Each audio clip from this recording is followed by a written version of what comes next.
Hello दोस्तों, Magadh classes के YouTube channel पे आपका स्वागत है।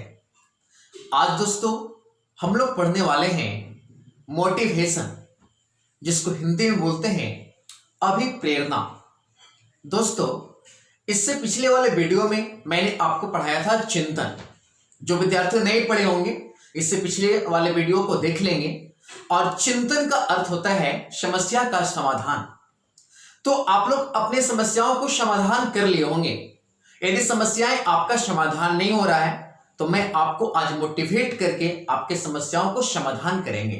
और आज हम लोग पढ़ेंगे मोटिवेशन, जिसको हिंदी में बोलते हैं अभिप्रेरणा, या सिर्फ आप लोग बोल सकते हैं प्रेरणा भी। प्रेरणा क्या है? तो प्रेरणा एक ऐसी प्रेरक शक्ति है जो हमारे काम या भावनाओं में जोश या जज्बा भरती है। दोस्तों फिर से देखेंगे, अभिप्रेरणा एक ऐसी प्रेरक शक्ति है जो हमारे काम या भावनाओं में जोश भरती है। इसी को बोलते हैं अभिप्रेरणा।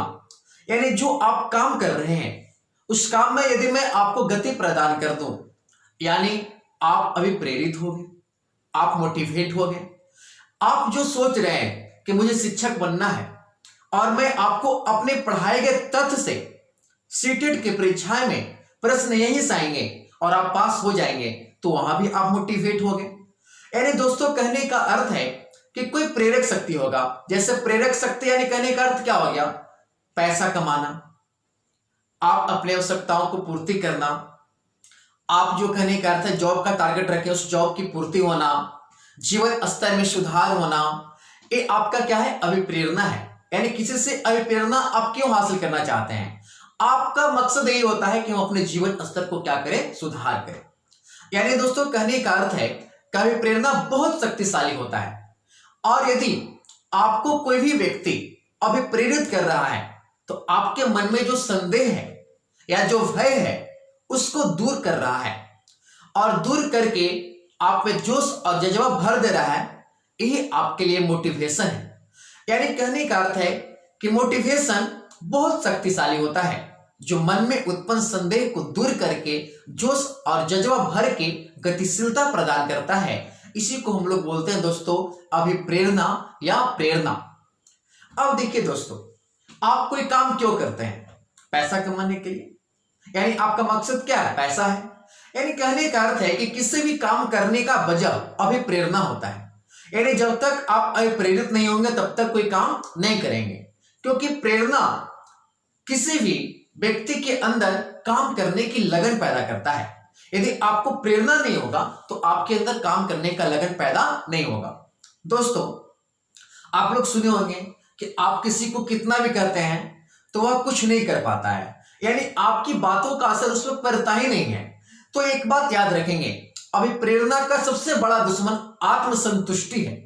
यानी जो भी बालक आत्मसंतुष्ट होता है उसके किसी भी बातों का प्रभाव नहीं पड़ता है। इसलिए अभिप्रेरणा का सबसे बड़ा दुश्मन आत्मसंतुष्टि है, क्योंकि आत्मसंतुष्टि व्यक्ति को अपनी जिंदगी की जरूरतों का एहसास नहीं हो पाता और वह कोशिश भी नहीं करता है। जो भी दोस्तों आत्मसंतुष्ट व्यक्ति होता है उसे अपने जिंदगी की जरूरतों का एहसास नहीं होता है और वह कोशिश भी नहीं करता है। इसलिए आत्मसंतुष्टि को अभिप्रेरणा का दुश्मन कहा गया है।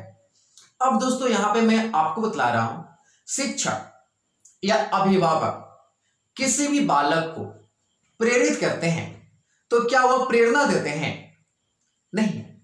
जैसे कहने का अर्थ है वो बालक को अंत प्रेरणा देते हैं और बालक जो है ना खुद स्वयं प्रेरित हो जाते हैं। जैसे मैं आपको यहां पे पढ़ा रहा हूं, कहने का अर्थ है कि मैं आपको यहां पे पढ़ा रहा हूं तो मैं आपको यहां पे क्या प्रेरणा दे रहा हूं? नहीं, मैं आपको अंत प्रेरित कर रहा हूं। और अंत प्रेरित इसलिए मैं कर रहा हूं ताकि आप स्वयं प्रेरित हो जाएं और प्रेरित होकर स्वयं पढ़ें। और जब पढ़ेंगे तो आप अपने परीक्षाओं को फतह कर लेंगे और जरूर पास होंगे। यानी हमारा मकसद है आपको अंत प्रेरित कर दें और इस प्रकार से प्रेरणा दें कि आप खुद ब खुद प्रेरित होकर आप अपने जो कार्य कर रहे हैं वो करने लगे। यानी प्रेरित करने का मतलब है दोस्तों जोश और जज्बा पैदा करना। अब देखिए हमारी बात को समझिए, अंत प्रेरणा विचार के रूप में व्यक्त होता है। यानी यहां पे जो मैं आपको अंत प्रेरित कर रहा हूं, यहां पे मेरा क्या है? विचार है। यानी अंतः प्रेरणा विचार के रूप में व्यक्त होता है, जबकि प्रेरणा से आप लोग क्या करेंगे, कार्य करेंगे। दोस्तों फिर से समझेंगे, मैं आपको यहां पे अंतः प्रेरणा जो दे रहा हूं यह मेरा क्या है, विचार है, और आपको क्या हासिल होगा, प्रेरणा। तो उस प्रेरणा से आप लोग क्या करेंगे, कार्य करेंगे। यानी अंतः प्रेरणा विचार के रूप में व्यक्त होता है और प्रेरणा कार्य के रूप में व्यक्त होता है। अब दोस्तों यहां पे हम लोग पढ़ते हैं, लिखा हुआ है मोटिवेशन। मोटिवेशन मतलब होता है अभिप्रेरणा। यहां पे सारी बात को आप लोग के लिए मैंने लिख दिया है। मोटिवेशन शब्द की उत्पत्ति लैटिन शब्द मोशन से हुई है, जिसका अर्थ होता है गति करना। यानी दोस्तों गति तो आप लोग समझे होंगे, किसमें गति करना, तो आपके काम और भावनाओं में गति पैदा करना। गति क्यों पैदा करना, ताकि आपके जोश और जज्बा उत्पन्न हो और आप जो कार्य कर रहे हैं उस कार्य को आप अच्छी तरह से कर सके। यानी अभिप्रेरणा एक प्रेरक शक्ति है जो हमारे काम या भावनाओं में जोश भरती है या जज्बा भरती है, उसी को हम लोग बोलते हैं दोस्तों क्या, अभिप्रेरणा। आप यहाँ पे लिखे हैं दोस्तों नोट पॉइंट में आप लोग के लिए, अभिप्रेरणा मन में उत्पन्न संदेह को दूर करके जोश और जज्बा और गतिशीलता प्रदान करता है। नोट नंबर 2 लिखे आप लोग के लिए, अभिप्रेरणा के सबसे बड़े दुश्मन क्या है, आत्मसंतुष्टि। मैंने अभी आप लोग को लिए बताया है कि अभिप्रेरणा के सबसे बड़े दुश्मन क्या है, आत्मसंतुष्टि। अब नोट नंबर 3 देखिएगा दोस्तों, शिक्षक, अभिभावक या अन्य व्यक्ति बालक को प्रेरणा नहीं देते हैं। सबसे पहली बात याद रखेंगे, बालक को क्या करते हैं, अंतः प्रेरित करते हैं, जिससे बालक खुद प्रेरित हो जाता है। यानी बालक को आपको प्रेरित नहीं करना है, अंतः प्रेरित करना है।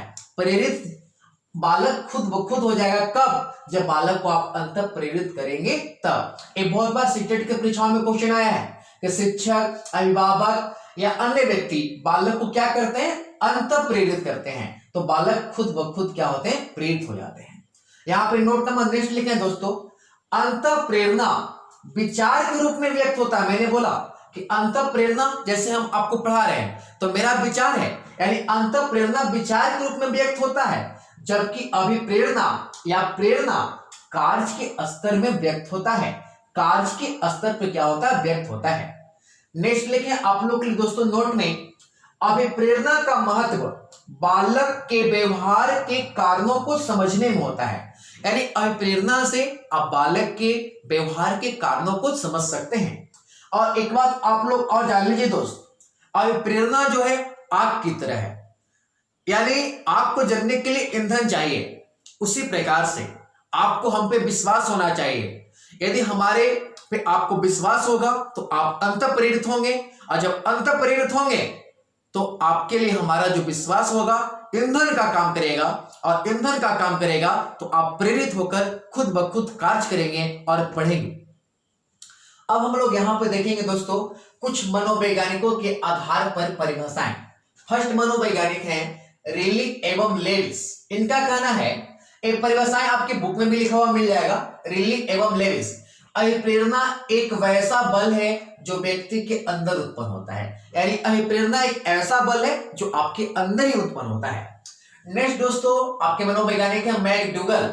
मैकडूगल का कहना है अभिप्रेरणा प्राणी में निहित होता है, यानी अभिप्रेरणा हम सभी में निहित होता है। वे शारीरिक व मनोवैज्ञानिक दशाएं हैं जो उसे विशेष ढंग से कार्य करने के लिए प्रेरित करना है।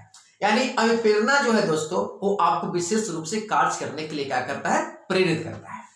अब दोस्तों यहाँ पे लिखा हुआ मगध क्लासेज। यदि आपको दोस्तों हमारा वीडियो पसंद है तो हमारे चैनल को जरूर सब्सक्राइब करें, और यहाँ पे जो भी आपको परेशानी हो कमेंट्स करें और कमेंट्स के माध्यम से बताएंगे। जो नए बच्चे जुड़े होंगे पूरे वीडियो को देख लें, तब सब्सक्राइब करेंगे, तभी आपको हमारा वीडियो का नोटिफिकेशन प्राप्त हो सकेगा। अब हम लोग दोस्तों पढ़ेंगे अभिप्रेरणा का प्रकार। दोस्तों बालक को अभिप्रेरित दो प्रकार से करते हैं, एक होता है आंतरिक अभिप्रेरणा और एक होता है बाहरी अभिप्रेरणा। आंतरिक अभिप्रेरणा क्या होता है, इसमें बालक स्वयं इच्छा से कार्य करता है और संतोष और खुशी प्राप्त करता है, इसी को हम लोग बोलते हैं आंतरिक अभिप्रेरणा। जैसे दोस्तों यहाँ पे उदाहरण दे रहे हैं, कोई विद्यार्थी गणित में रुचि लेता है, कोई विद्यार्थी हिंदी में रुचि लेता है, कोई विद्यार्थी और अन्य विषय में रुचि लेता है, तो ये आपका क्या है, स्वयं का प्रेरणा है। और इस प्रेरणा को कहते हैं आंतरिक प्रेरणा। अब दोस्तों दूसरा है बाहरी अभिप्रेरणा। बाहरी अभिप्रेरणा का अर्थ क्या है दोस्तों? जो बालक को बाहर से प्राप्त हो, यानी वैसा अभिप्रेरणा जो बालक को बाहरी वातावरण से दिया जाता है उसी को बोलते हैं बाहरी अभिप्रेरणा। जैसे आपके माता पिता कहते हैं काम नहीं करोगे तो तुम्हें खाना नहीं मिलेगा, तो प्रेरणा है। काम नहीं करोगे तो तुम्हें शिक्षक पीटेंगे, ये आपके लिए प्रेरणा है। यानी इसी प्रकार से आप काम करते हैं तो पुरस्कार मिलता है, ये भी अभिप्रेरणा है। आपके निंदा होती है, आपके भय होता है, तो ये सारे दोस्तों आपके बाहरी अभिप्रेरणा है। और आंतरिक अभिप्रेरणा क्या होगा? जब खुद कार्य करेंगे और यदि बाहर के वस्तुओं या बाहर के वातावरण से कार्य करेंगे तो आपके लिए होगा बाहरी वातावरण। दोस्तों अब मोटिवेशन का दूसरा वीडियो कल आप लोग के लिए अपलोड करेंगे। आज के लिए दोस्तों इतना ही होगा। आप लोग इसका एक स्क्रीनशॉट ले लीजिए। दोस्तों धन्यवाद।